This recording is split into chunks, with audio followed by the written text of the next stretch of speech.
Hello everyone. So today is June 10th.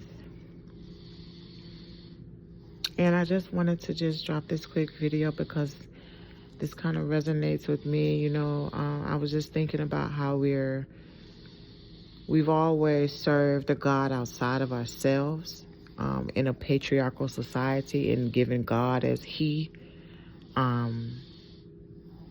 him.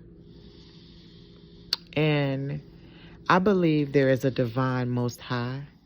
And in scriptures in the beginning, it says, let us create man in our image. And in the word woman, you have man. So out of a woman comes a man. And then if you know a little bit about in the womb, as the baby is developing in the early stages in the womb, it starts out as a vagina and if the baby's gender and sex is turned into a male, or it stays as a vagina, a woman, a girl. So basically you go from a woman into a man. And that's just like the word woman. You go from woman into man. So I'm sitting here and I've been trying to figure out what is going on with me. And it feels as if a part of my soul was taken from me. After I told my ex I did not want him anymore, I departed the relationship. I divorced him, and we were together 16 years. And it's like he was so angry with me afterwards. Like he practically hated me, but I did not hate him. Like I was grateful for him because I learned a lot from the relationship.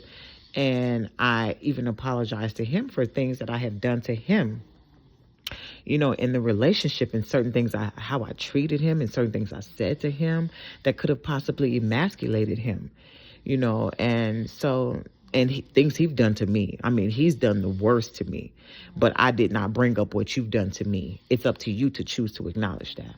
I already know what you did to me. I know what you did to me, but I also know what I did to you.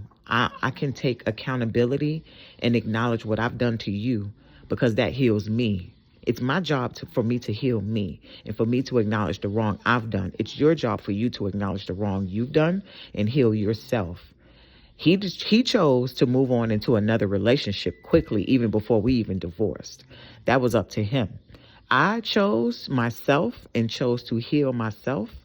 And in me choosing to heal myself, I learned so much about myself, and became more in tune with my body, and realized what I had done wrong throughout the relationship, and me putting him and my children first before I put myself. And that's how my health began to deteriorate. And I developed anxiety and high blood pressure and borderline diabetes, and lymphedema, and so many other ways that I neglected myself, from my nails to my feet to my hair, things that I used to do prior to the relationship that I was not intentional about doing and taking care of myself. So I started to embrace myself more. And I was just sitting here, and I started to realize that after I divorced him, and then I met this guy. He was in room 222, and it was at a room. And, I'm just saying a little bit, just going to go a little bit, not into too much details, but I met him, and the encounter was very passionate, and it made me kind of rediscover my worth as a woman. And then after that, that's when I really realized that I really did not want to be with him too much anymore either. It took some time afterwards, but afterwards, I discovered that I really did not want to be in a relationship with my ex, because we had nothing in common. It was like it was a lustful relationship, and we did not really, what I thought was love was not actually love. We lusted for each other. We didn't have any connections. We did not, we did not relate on the same topics on a lot of things. I consider myself a nerd, and I like to research things. I like to read. I like to take long walks, and I like to just relax. I'm not a person that has to do too much. And I haven't ever really been too much of a party person. And I found myself like every Friday night became my Freaky Friday.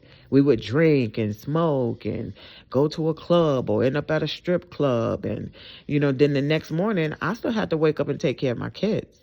He would sleep in. And so I still had to wake up and take care of kids and get breakfast ready. And then, then I found myself, I didn't get to do the things that I like to do.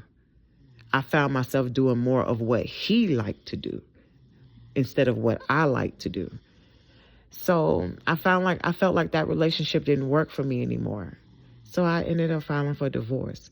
And then they play these mind games. I believe they work together.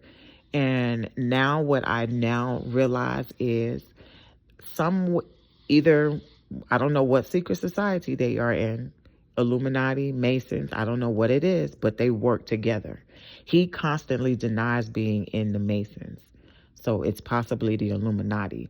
Around that time, I will say, I got messages on Instagram, as I stated in the previous video.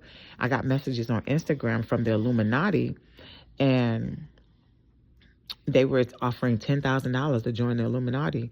And I was like, I'm not joining them, no secret societies. I'm good and whole and complete on my own. I don't need that. And I had a little bit of money in my pocket. I had money at the time, but who doesn't want $10,000? I could have took it, but I know him. Oh, he probably would have took that and been like, oh yeah, I'll take that. I know him. We were together 16 years. He would have took that $10,000. So I'm just saying this to say, they've been playing mind games with me for like the past 3 years now, and just doing things subconsciously to me. And it's not just him, it's other people that were in my circle, people that I knew that if I feel like they would have took that money too. And I felt like for a while there was a direct hit out on me.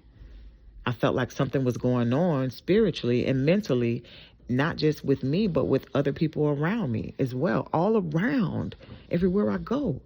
And so I just did not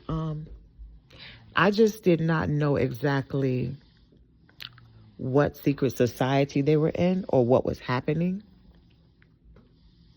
But I'm touching on this right now because I felt like a part of me was taken. A part of my soul was taken from me. And I've been more feminine than I was before, but I feel like my masculine part was taken from me. And when I divorced him, I felt like they kept my masculine part of me, like a part of my soul. And then it's like now they did not want me. And I kept being told, like, stay content. Like, you don't have to work. That's what they were telling me. And so it got to a point where it's like I would feel this pulling sensation in me. Like you're trying to pull me towards you. Like you want me to call you. You want me to chase you. And I don't chase. I attract, or I align with. And so I'm saying this to say, it seems like it's a battle right now for me to kind of get back my masculine portion so I can feel whole and complete within me.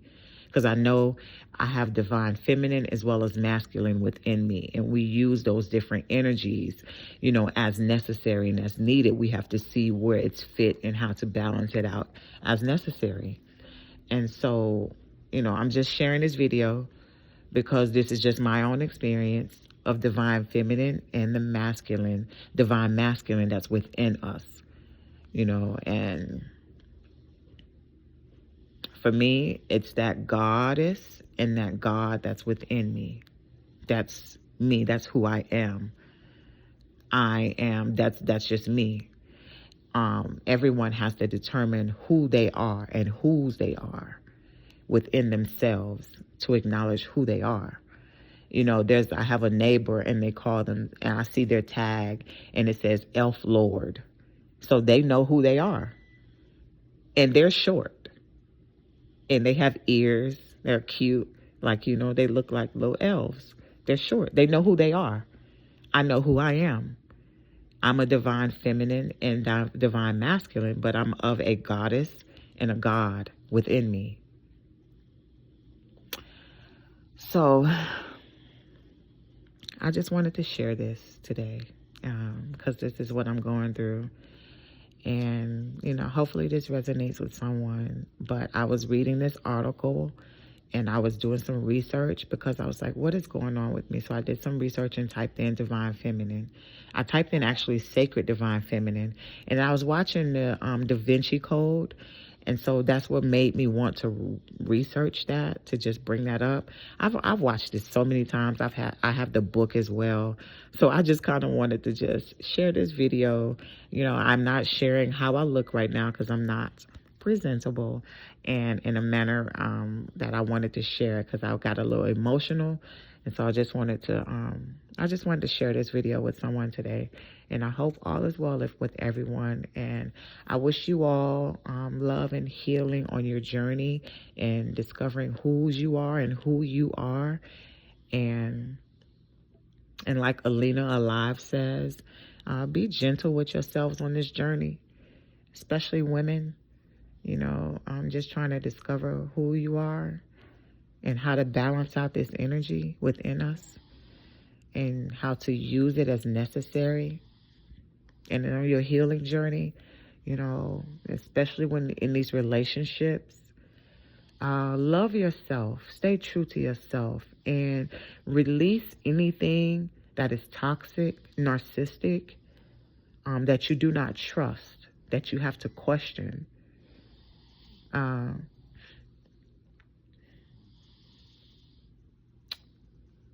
Especially if you're unsure.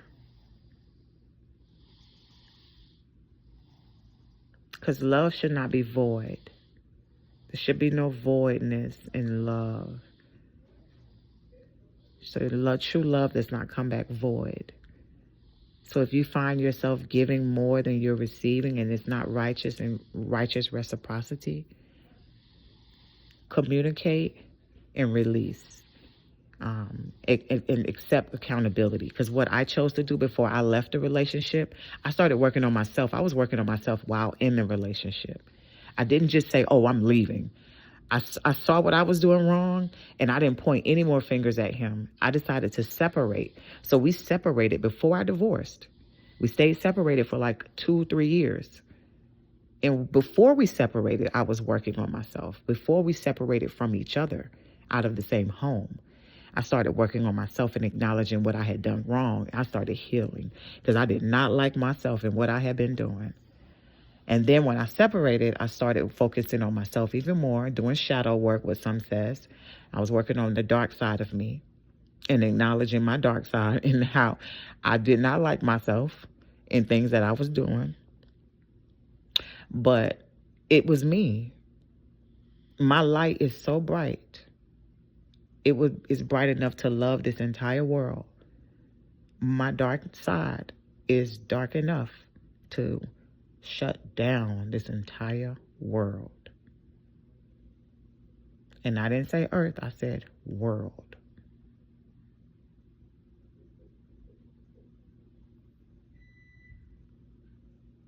So I just wanted to share this.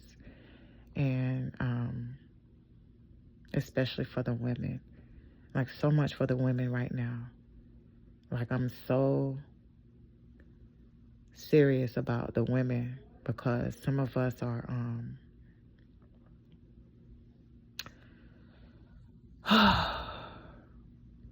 I shared a previous video about Dr. Umar. So many women are being killed, especially black women right now. Especially when they're trying to leave the relationships. So it's like, I'm not telling you to leave at all. But what I am saying is for women to definitely accept accountability and don't be quick to point the finger at him. Take time to yourself. Take the time that you need to yourself. Hopefully they give you time to yourself. Because in my situation, he didn't want to give me time to myself at all in the relationship. That's when I separated. So I was like, it's like, Dag, I have to be busy. And it wasn't until we moved back. It's like I was always busy. And so it wasn't until we was in a situation financially where we had to move back to my mom's house. And so we moved back to my mom's house. And it seems like there I was busy because I chose to be busy. And then I started to see things that she was doing as well. So I was like, maybe all these triggers are happening for me to acknowledge something about myself. So I started going back into myself again and researching and reading. And I learned so much, so much. But I just wanted to drop this quick video, and I'm going to end it here with love and peace to everyone. And everyone, again, be gentle with yourself. Love on yourself. Take time for yourself. You are important. You are loved. You are worthy. Stay blessed up.